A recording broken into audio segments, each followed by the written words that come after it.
Hi everyone, how you all doing? Again, it's your girl Eunice.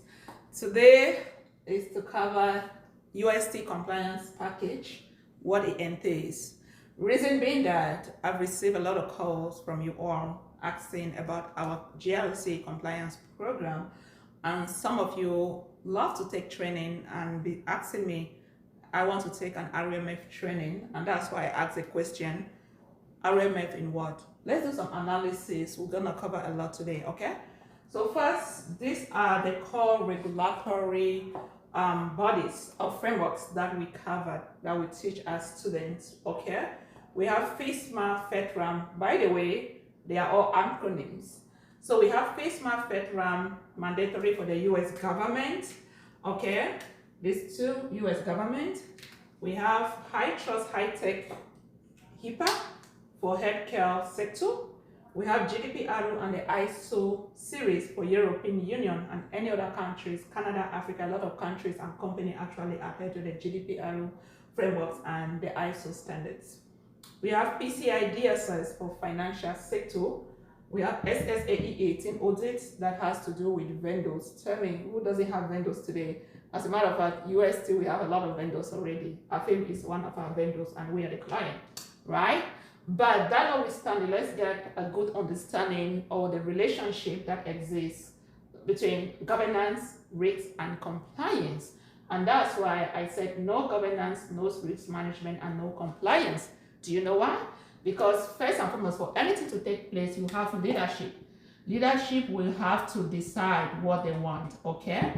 They'll set the rules, they'll set the laws and the regulation, whatever they want to do so as to that aligns with their business goals. So they need to have a goal in place. For example, leadership might decide that they want to migrate their data to a cloud provider or take it to cloud. That's a decision they've made. Maybe what's the reason, what's the goal? Maybe they want to cut cost efficiency, or they might have their own reason as to why they are doing that. But guess what? No matter what vision or goals that leadership have or anything that they do, they must be in compliance with these guys, right? Depending on the type of sector, they must be in compliance with each and every, depending again on the kind of data or what they do, either one or two or three of these regulatory frameworks, okay? But the beautiful thing here is that you cannot manage risks. You cannot achieve compliance. You cannot achieve either one of these without managing your risks. You get a point? And when you all are saying that you want to take training on risk management, and that's why I asked the question, risk management in what? The question still remains, risk management in what? Right? So there's no way, because you need to understand this compliance, this thing that we have for here. That's why some of us, we have job, because you know what? It's not a matter of maybe or maybe not. It is mandatory, okay? It is compulsory. Organization must adhere with, depending on the kind of data you get and what you do, it's a must. If not, you have a lot of fines that, you gotta pay. So they can't escape it, and that's why we have job, okay? So, and that's why I say you cannot achieve compliance status without managing your risks. And that's why if you see here, they said compliance status require organization to do what? First, it requires organization to identify risks, organization to mitigate risks, organization to do continuous monitoring. How do you manage your risks? And then this now actually cover all the RMF life cycle that you all have been preaching. RMF life cycle, which we will do it hands-on training. We start from what? Categorization of information system. You have to categorize your information system. Everything boils back on data, okay? The backbone of everything.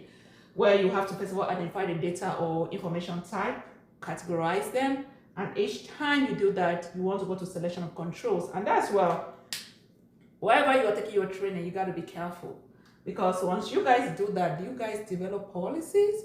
Because if you are just going to a training that you not do the actual hands-on and you do not know how to develop security policies, still it's going to be hard, because policies are they are one of those things that you need to know how to develop policies. And our students will learn how to develop policies. You understand? So you have to identify the risks. You need to mitigate the risks, right? Before you go now to Kanban. A lot of you all will even get your job right here. Continuous monitoring, that takes a lot. So you understand? And that's why I said, so there's nothing like, I just want to take RMF training. RMF training in which of these frameworks you get. And that's why, again, as I said, this whole thing, you need to have a good understanding of each and every regulatory framework so as to increase your chances of getting a job. So let's do some analysis there. Let's say, for example, right now, okay, this is what we offer. Let's see how this whole thing relates, okay? Say, for example, you've taken training as pertaining to just FISMA and FedRAMP for the US government right there. Do you know what? First, you've limited yourself many times just for the federal agencies. But guess what? A lot of companies are out there that you can get a job. But do you know that this federal agency might have systems that collect credit cards right here? They might have systems that collect that. Guess what? This system collects debit or credit cards, okay? And each time a system, an information system collects debit or credit cards / credit, okay, they must be in compliance with PCI DSS. It's a must. So what if you manage to get a job that you all need to be in compliance with PCI DSS and you have no knowledge as to what PCI DSS is all about? And if you take a training where you just limit yourself to these two, by the way, you've already removed financial sector. So it'll be hard for you to get a job in a financial sector because there's no way you can get a job in most financial sector without you having a background or experience or knowledge of PCI DSS. So you've already eliminated yourself. Come to think of in a healthcare environment also. So in a healthcare environment right here, healthcare, how many of you have been to the hospital and then you actually went and bought something and you have to make a payment? When you go to the point of sale, same thing, right? Or ATM machine, what happened? Still, that particular information system needs to be in compliance with PCI DSS because it collects your debit or credit card. So do you see the reason why I said that you have organizations that will adhere to 2 or 3 regulatory frameworks? Because the fact that they are healthcare, they are talking so much on HIPAA and HITRUST, it doesn't mean that that's just the regulatory body that they need to be in compliance, you know, with. As far as they are collecting credit card information, they also need to be in compliance. Come to think, and then right now, if you do not have no knowledge of HITRUST and HIPAA, healthcare organizations or sector, you are also limited.